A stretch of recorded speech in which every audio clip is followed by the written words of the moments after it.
네, 안녕하세요. 네, 명절을 앞두고 설렘이 가득한 추석입니다. 네, 명절은 오랫동안 보지 못한 가족들이 모여서 행복을 이루는 날이기도 하지만 서로 간에 듣기 싫은 말을 내뱉음으로 마음에 돌을 던져 씻을 수 없는 상처를 남기기도 합니다. 명절에 듣기 싫은 말 몇 가지를 알려드리자면 5위에서는 살 좀 빼야지 이 말이라고 합니다. 그리고 4위는 직장 좋은데 취직해야지 이 말이라고 합니다. 그리고 3위는 돈 많이 벌어야지, 2위는 애인 좀 사귀어야지, 그리고 1위는 결혼 언제 할 거야? 라고 합니다. 이처럼 사람들은 진짜 잘 되길 바라는 마음에서 내던지는 말인지 아니면 서로 간의 경쟁 심리로 인해서 깎아내리려는 의도인지는 몰라도 듣는 사람들 마음에 돌을 던져서 상처만 남는 명절이 되기도 합니다. 무의식에 내뱉은 말 한마디 한마디로 서로 간의 마음에 상처를 받거나 상처를 주지 마시고 서로 간의 덕담과 넓은 이해로 마음이 풍요로워지는 추석이 되길 간절히 바랍니다. 네, 오늘 이 시간은 완벽하고 완전한 사람만 돌을 던질 수 있다고 말씀하시는 예수님의 말씀을 나누려고 합니다. 제목은 죄 있는 자는 돌을 던져라입니다. 네, 죄 있는 자는 돌을 던져라. 요한복음 8장 1절로 11절 읽으시겠습니다. 요한복음 8장 1절로 11절입니다.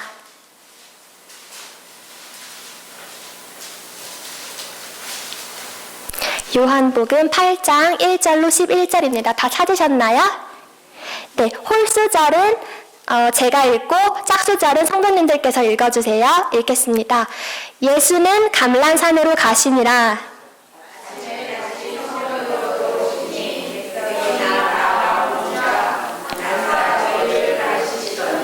서기관들과 바리새인들이 음행 중에 잡힌 여자를 끌고 와서 가운데 세우고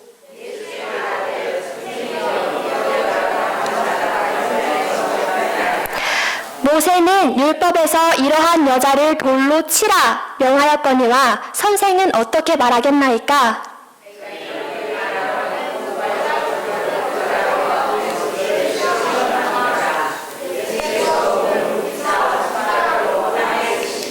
그들이 묻기를 마지 아니하는지라. 이에 일어나 이르시되 너희 중에 죄 없는 자가 먼저 돌로 치라 하시고 그들이 이 말씀을 듣고 양심의 가책을 느껴 어른으로 시작하여 젊은이들까지 하나씩 나가고 오직 예수와 그 가운데 섰는 여자만 남았더라.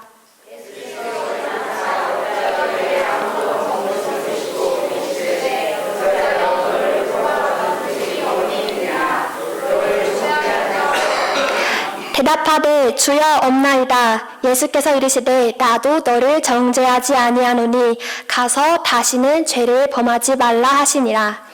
아멘. 네, 말씀에서는 죄 없는 자가 돌을 던져라고 쓰여 있는데 제가 제목으로 죄 있는 자는 돌을 던져라고 하였습니다. 어떤 의미인지 점차적으로 설명해 드리겠습니다. 2절을 보면은 예수님께서는 성전에 오시자 백성들이 다 그분 앞에 모인 것을 알 수가 있습니다. 그래서 예수님은 자신에게 나온 백성들에게 말씀하시고 가르치고 계시는 모습을 볼 수가 있습니다. 그러나 이 백성들 사이로 비집고 들어오는 무리가 있었으니 누구였나요? 예수님이 한참 백성들 앞에서 말씀을 가르치실 때 비집고 들어온 사람들이 있습니다. 네, 서기관들과 바리새인들입니다. 이들이 예수님께 찾아온 이유가 무엇입니까? 네, 맞습니다. 바로 찬물을 끼얹기 위해서 왔습니다. 어떤 찬물일까요?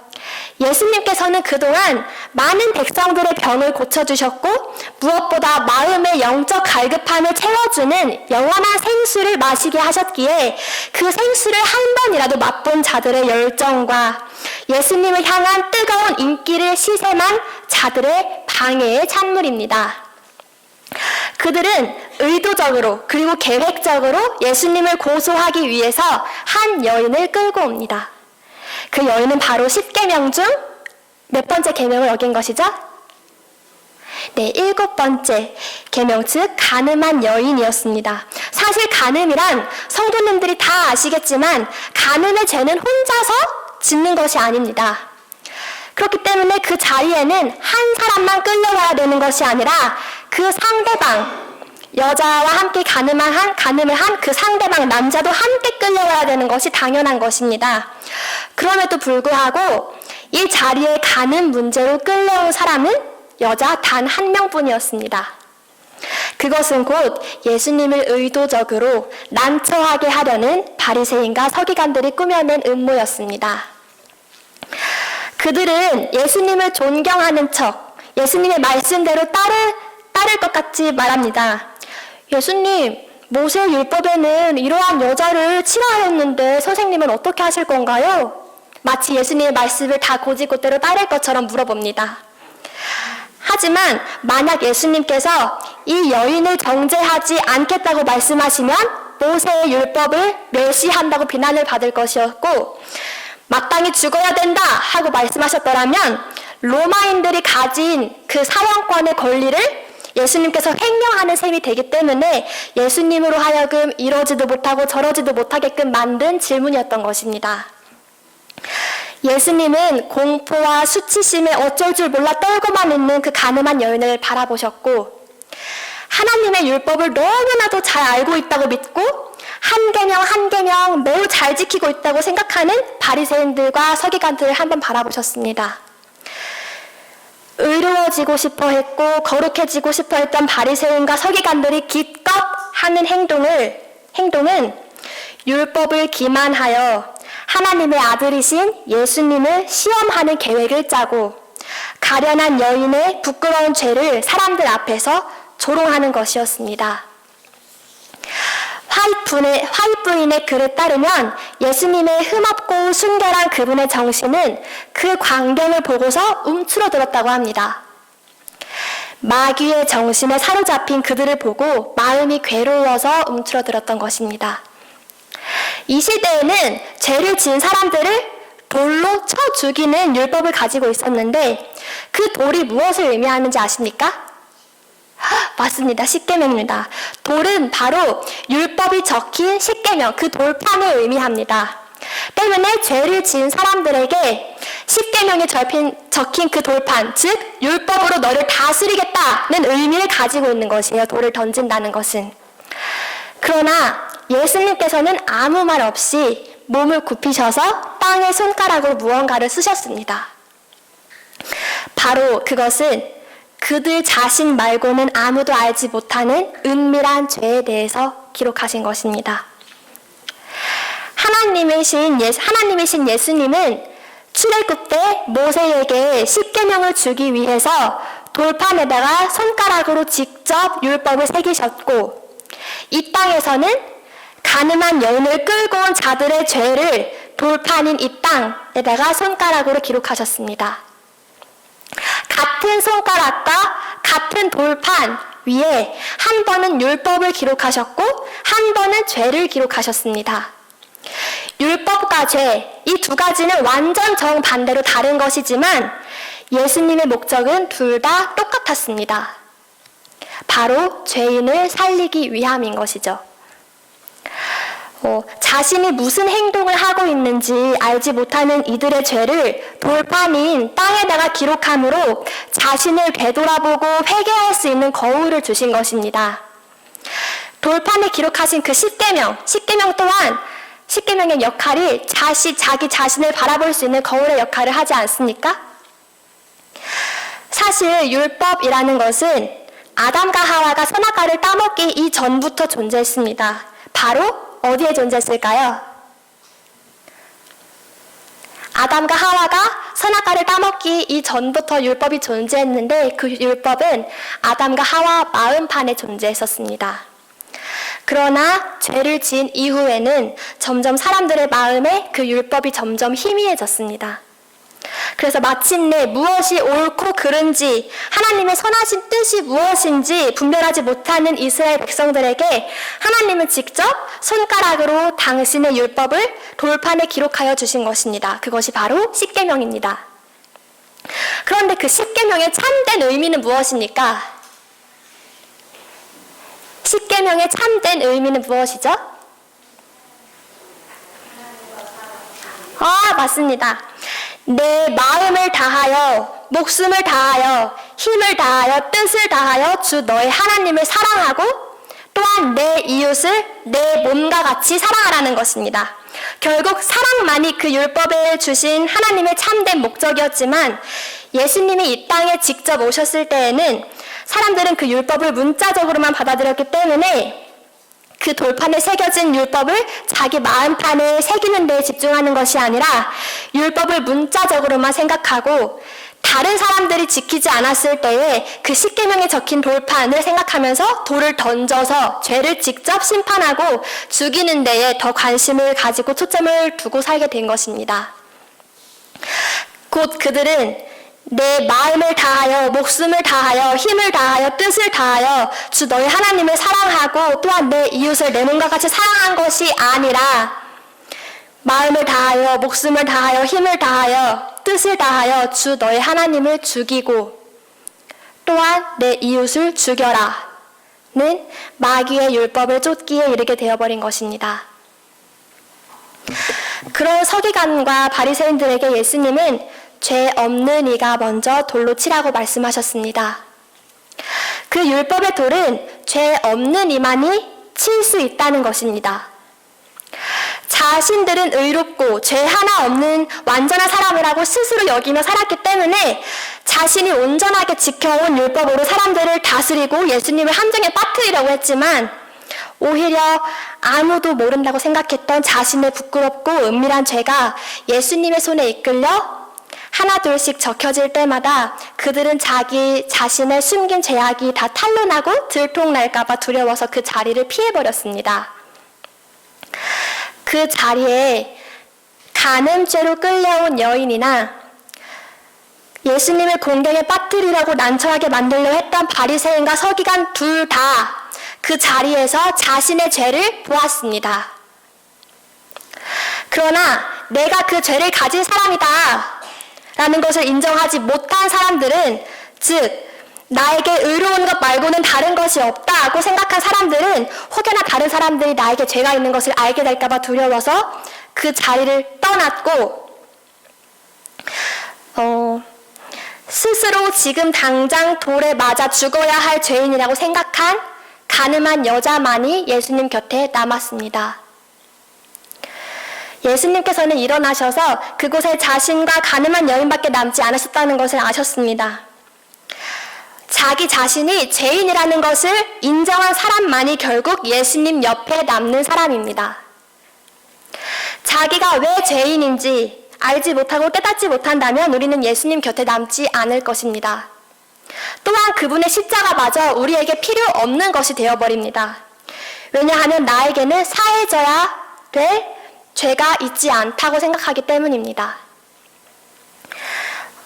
그래서 때문에 내가 죽어 마땅할 죄인이라고 생각하고 그 사실을 인정했을 때에 우리는 바로 예수님 곁에 남게 됩니다.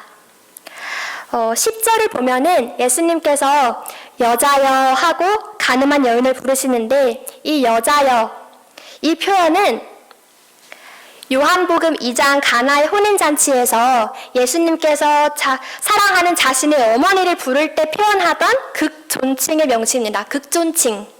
그 가늠한 여인을 뭐라고 불렀다고요? 여자여. 자기가 사랑했던 어머니를 부를 때 썼던 그 극존칭을 이 가늠한 여인에게 씁니다. 여자여.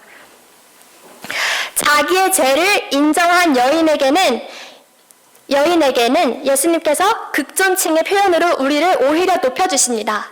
자기의 죄를 굴복하고 인정한 사람들은 예수님께서 오히려 높여주십니다. 그리고 가늠한 여인에게 예수님께서 말씀하십니다. 나도 너를 정죄하지 아니한다고 말이죠. 죄는 심판의 권리는 오직 하나님께만 있는 것이나 그 마땅한 권리마저도 예수님께서는 하지 않으시겠다고 말씀하십니다. 사람들은 다른 사람들의 죄를 고발하는 데 앞장서고 그들을 재판하여 처벌하는 데 열중합니다. 그러나 오히려 그 처벌하는 데 열중하는 사람들이 그들의 생애가 오히려 더 죄가 많을 수도 있습니다. 사람들은 죄에 대해서는 매우 사랑하고 죄에 대해서는 관심이 엄청 많으면서 죄인은 굉장히 싫어합니다. 그러나 예수님은 죄를 미워하시고 죄인은 사랑하십니다. 때문에 정말 예수님을 믿는 그리스도인이라면 남을 비난하는 일에는 느려야 하고 방황하는 자를 격려함으로 거룩한 길로 인도하여서 서로가 예수님 사랑 안에 남을 수 있도록 최선을 다하는 것이 바로 그리스도인입니다. 십계명에 적힌 돌판을 상징하는 그 돌덩어리를 많은 그리스도인은 들어가지고 남에게 던지려고 아둥바둥하지만 그 돌을 집어들 수 있는 분은 오직 한 분 예수님이십니다. 만일 우리가 그 율법의 돌덩어리를 사람에게 던지려고 하면은 그 돌에 맞은 사람은 살아나는 것이 아니라 그 율법의 돌을 맞고 살아나는 것이 아니라 진짜 죽어버리게 됩니다. 그러나 하나님께서 그 돌을 드시면 그 사람은 살아나게 됩니다. 율법은 죽이는 것이 아니라 살리는 것이기 때문입니다. 우리가 율법의 돌을 제대로 사용하는 방법은 바로 이것입니다. 오늘 설교의 제목과 같이 죄 있는 자가 돌을 치라. 이것이 어떤 의미일까요? 예수님께서는 가늠한 여인에게 돌을 던지려면 죄 없는 이가 먼저 치라고 하셨는데 율법을 올바로 사용할 수 있는 방법은 오히려 죄 있는 자가 돌로 쳐야 합니다. 어디다가 던져야 할까요? 네, 바로 그 돌을 내 자신에게, 내 마음판에 던져야 합니다. 아담과 하와 때부터 이미 마음판에 있었던 율법이 우리 마음에서 희미해지자 상기시켜주기 위해서 새기신 십계명. 돌판, 그 십계명 돌판은 남에게 던지라고 하나님께서 손가락으로 쓰신 것이 결코 아닙니다. 마음속에서 잃어버린 내 마음에 다시 새기라고 주신 돌판이지 그 돌판을 남에게 던지라고 주신 것이 아닙니다. 그러므로 죄 있는 자는 돌로 먼저 쳐야 합니다. 바로 자기가 죄인인지 모르고 교만하여져서 남을 정죄하는 내 마음에게 말이죠. 그리하면 예수님은 오늘날 나에게 말씀해 주실 것입니다. 나도 너를 정죄하지 아니하노니 가서 다시는 죄를 범하지 말라고 말이죠. 네. 자신의 더러운 죄로 인해 곧 죽을 줄 알았던 여인에게 들려온 희망찬 예수님의 음성은 그녀로 하여금 새로운 생애를 살 수 있게 된 계기가 된 것입니다. 예수님은 그렇다고 죄를 결코 가볍게 여기시는 것이 결코 아닙니다. 예수님께서 그 죄를 가볍게 여기셔서 아이 괜찮아 그 죄 괜찮아 그깟집 어때 이러시는 것이 결코 아닙니다. 예수님의 목적은 그녀를 구원하는 일에 있습니다. 위선적이며 마음의 죄를 품고도 죄인인지 모르는 바리새인에게는 비난하고 견책하시지만 자신의 죄를 인정하고 참회하는 자에게는 위로와 희망의 말씀으로 살려주시며 죄인의 연약함을 본인이 담당하여 주십니다. 그래서 자신의 죄를 인정하고 회개하는 자들에게는 그 정죄를 누가 당하셨죠? 네, 예수님이 십자가로 직접 당하심으로 너는 깨끗하여졌다고 말씀해 주십니다. 제가 아는 한 아이가 있습니다. 그 아이는 어렸을 적부터 아버지 밑에서 자랐는데 아버지도 혼자 키우시다 보니까 힘이 들고 부담이 되셔서 그 아이에게 부모로서 마땅히 해주어야 할 그 사랑을 주지 못한 채 키우셨습니다. 그래서 그 아이는 유치원이나 초등학생 때부터 소풍을 갈 때 드는 비용이 있잖아요. 그 소풍비나 미술 시간에 필요한 재료값을 사야 할 때면 아버지 저 소풍비 내야 된다는데요. 저 미술 재료값 내야 한다던데요. 하고 아버지께 말씀드리면 너는 지금 그런 돈이 어디 있다고 지금 나한테 이런 말을 하는 것이냐. 우리 집이 뻔히 힘든 거 알면서 너가 어떻게 나에게 돈을 달라는 말을 할 수가 있느냐 하고 오히려 혼나기 일쑤였습니다. 집에서는 재료값을 달라고 해서 혼나고 학교에서는 준비물을 챙겨오지 못했다고 혼나고 이 어리고 어렸던 그 유치원생, 초등학생, 9살, 10살 이 아이는 자기 마음의 가치관과 중심이 생기기 전부터 양쪽에서 혼나다 보니까 살아야 한다는 생존 본능으로 인해서 그 생존 본능으로 인해서 친구들의 물건에 하나둘씩 손을 대기 시작합니다. 가치관과 중심이 생기기 이전이기 때문이죠.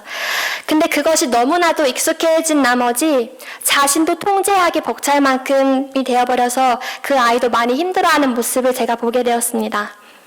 그런데 제가 더 마음이 아팠던 것은 그 아이의 문제 행동이 아니라 그 아이를 바라보는 주변의 시선이었습니다. 그 아이가 왜 그렇게 행동을 했던 것인지, 내가 그 아이를 위해서 무엇을 도와줄 수 있을지 한 번 더 생각해 보는 것이 아니라 그저 경계하고 미워하는 그런 주변의 시선들이 저의 마음을 더 아프게 했습니다. 예수님이 계신 성전은 의로운 사람이 오는 것이 아니라 자신이 죄인됨을 인정하는 사람들이 나와서 예수님께 치료받고 돌아가는 곳이 바로 이 성전입니다. 예수님 당시에도 율법을 잘 지키고 건강한 그런 핸섬하고 세련된 사람들이 예수님 주위에 몰려든 것이 결코 아닙니다. 예수님 주변에는 오히려 사람들이 막 다 꺼려하고 마주치기 싫어하는 문둥병자, 귀신 들린 자, 간음한 자, 죄인, 세리, 노예, 어린아이, 여자 이런 사람들이 몰려들었습니다. 마음이든 몸이든 어느 한 곳 이상이 아픈 자들이 예수님께 나와서 치료를 받았던 것이지 멀쩡한 사람들이 나와서 모두 자기의 의를 높이기 위해서 서로 경쟁했던 것이 결코 아닙니다.